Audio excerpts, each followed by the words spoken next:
Doctor صاحبہ سوال number 7، ایسے کون سے 2 اعمال ہیں جن کا حکم اللہ تعالیٰ نے ہمیں دیا ہے اور ان کے کرنے سے دراصل ہمارے نفس کی اصلاح ہو جاتی ہے؟ يا أيها الذين آمنوا اتقوا الله وقولوا قولا سديدا يصلح لكم أعمالكم ويغفر لكم ذنوبكم ومن يطع الله ورسوله فقد فاز فوزا عظيما۔ اس کے لیے ریفرنس آیات ہے سورہ احزاب کی 70 اور 71۔ ترجمہ میں آپ کے سامنے رکھتی ہوں۔ اے ایمان لانے والو، اللہ سے ڈرو اور ٹھیک بات کہا کرو۔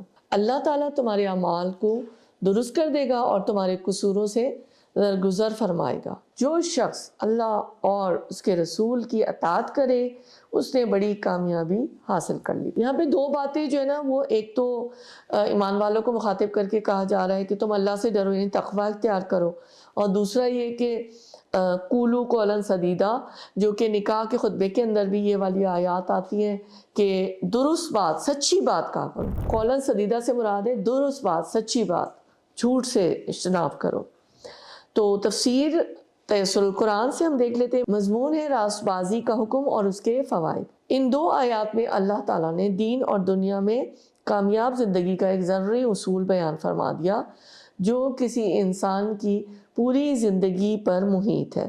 اور وہ کیا اصول ہے؟ وہ یہی اصول ہے کہ بات سیدھی اور صاف کہا کرو، جس میں جھوٹ نہ ہو، کوئی ہیرا پھیری نہ ہو، کوئی جانبداری نہ ہو، اور کوئی نمک مرچ نہ لگایا گیا ہو۔ یہ میرے اپنے الفاظ ہیں، یعنی اسی کا دوسرا نام ہے راست بازی ہو۔ جی۔ دنیاوی فوائد کیا ہے کہ راست بازی کا دامن نہ چھوڑو، اس لیے کہ اس کے نتائج بہت مفید اور کارآمد ہوتے ہیں۔ اس سے انسان کا وقار بھی قائم ہوتا ہے، عزت ہوتی ہے، ساکھ بنتی ہے، اور پھر اس ساکھ سے انسان کو بے شمار فوائد حاصل ہوتے ہیں۔ یہ تو ہو گئے دنیاوی فوائد۔ روحانی فوائد یہ ہیں کہ انسان کے اعمال آہستہ آہستہ خود بخود درست ہوتے چلے جاتے ہیں جب وہ جھوٹ کو چھوڑ دیتا ہے۔ ایک دفعہ ایک شخص رسول اکرم صلی اللہ علیہ وسلم کی خدمت میں حاضر ہوا اور اس نے کہا کہ میں شہادت کا اقرار کرتا ہوں، میں اسلام لانا چاہتا ہوں نا، لیکن میں اپنے اندر جرت نہیں پاتا کیونکہ مجھ میں فلاں عیب ہے، فلاں عیب ہے اور فلاں بھی ہے، نام لیے اس نے نا، یہ میرے اندر مطلب عیب ہے اور گناہ کرتا۔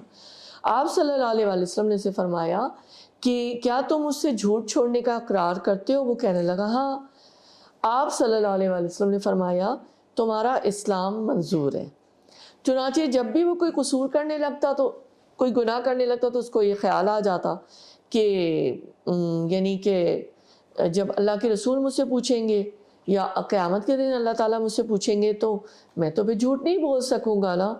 تو اس نے پھر یہ سوچا کہ میں جھوٹ کو چھوڑتا ہوں نا، اور قول سدید کو میں اپناتا ہوں، سچ کو اپناتا ہوں، اور اس نے یہ کر دیا۔ جب ایسا اس شخص نے کر دیا تو پھر کیا ہوا کہ جب وہ رسول اکرم صلی اللہ علیہ وسلم کی خدمت میں حاضر ہوا اور رسول اکرم صلی اللہ علیہ وسلم نے اس سے پوچھا کہ بتاؤ کیا حال ہے، تو وہ جھوٹ ہی نہیں بول سکا۔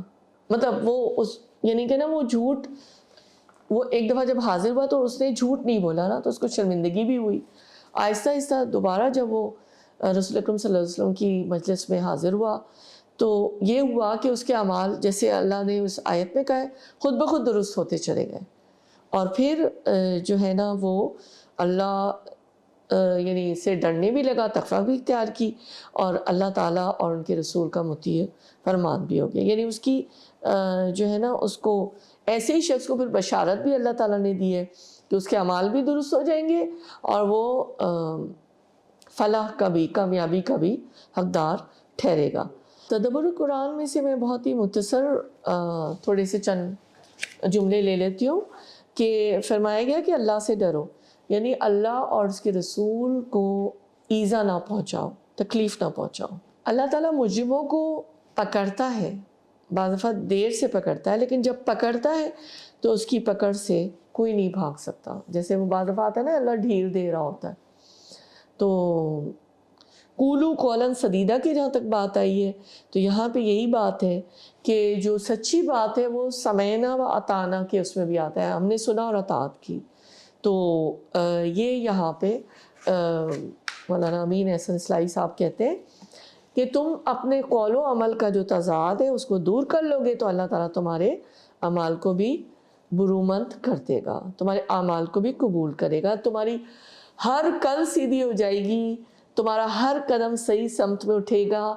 اس صورت میں اگر تم سے کوئی غلطی بھی صادر ہو گئی تو اللہ تعالیٰ نے یہاں پہ یہ بات ہمیں بتائی ہے نا، خوشخبری ایک لحاظ سے دی ہے کہ اللہ تعالیٰ تمہاری غلطیوں سے درگزر فرمائیں گے اور تمہیں شیطان کے اور اپنے نفس کے حوالے نہیں کریں گے، کوئی سیدھی راہ تم اختیار کر لو گے نا، اور پھر تمہارا مقدر فوزاً عظیمہ، صرف بڑی کامیابی ہی کامیابی ہوگی۔ مطلب یہ کہ یہ کوئی خسارے کا سودا نہیں ہے سچ کے راستے کو اپنانا، بلکہ یہ ابدی بادشاہی کی کلید ہے، کی ہے، تو جس کو بازی جیتنی ہو وہ جیت لے۔ حدیث کے ذریعے سے دیکھ لیتے ہیں، جامع ترمذی کی حدیث ہے 2409، حضرت انس بن مالک رضی اللہ تعالیٰ عنہ سے روایت ہے کہ نبی اکرم صلی اللہ علیہ وسلم نے فرمایا، مومن کا ایمان سیدھا نہیں ہوتا جب تک کہ اس کا دل سیدھا نہ ہو، اور اس کا دل سیدھا نہیں ہوتا جب تک کہ اس کی زبان سیدھی نہ ہو۔ ڈاکٹر صاحبہ، اب قرآن و سنت کی روشنی میں آپ نے وضاحت کی، اب میں آپ سے چاہتا ہوں کہ آپ اس پہ ہم کس طرح عمل پیرا ہو سکتے ہیں؟ جی ان دو آیات میں اللہ تعالیٰ نے دین اور دنیا میں کامیاب زندگی کا ایک ضروری اصول، گولڈن رول بیان فرما دیا ہے، جو کہ کسی انسان کی پوری زندگی پر محیط ہے۔ کیا اصول ہے؟ قولو قولا سدیدا، بات کہو تو سچی اور درست سیدھی بات اور صاف کہا کرو، جس میں جھوٹ کی ذرا سے بھی آمیزش نہ ہو۔ میں بہت دکھ اور تکلیف کے ساتھ یہ کہہ رہی ہوں کہ ہمارے ملک میں خاص طور سے لوگ سچ سے بہت زیادہ پرہیز کرتے ہیں، یہ ذرا ایک سوچنے کی بات ہے۔ سچ سے پرہیز کرتے ہیں لوگ، جھوٹ سے پرہیز نہیں کرتے۔ بس یہی ہے، یہاں اللہ تعالیٰ نے ہمیں خوشخبری دی ایمان والوں کو کہ اگر تم سچ کا راستہ اپناؤ گے تو تمہارے اعمال درست ہو جائیں گے، اور اللہ تعالیٰ جو پچھلے سابقہ گناہ ہیں حسب وعدہ معاف فرما دیں گے۔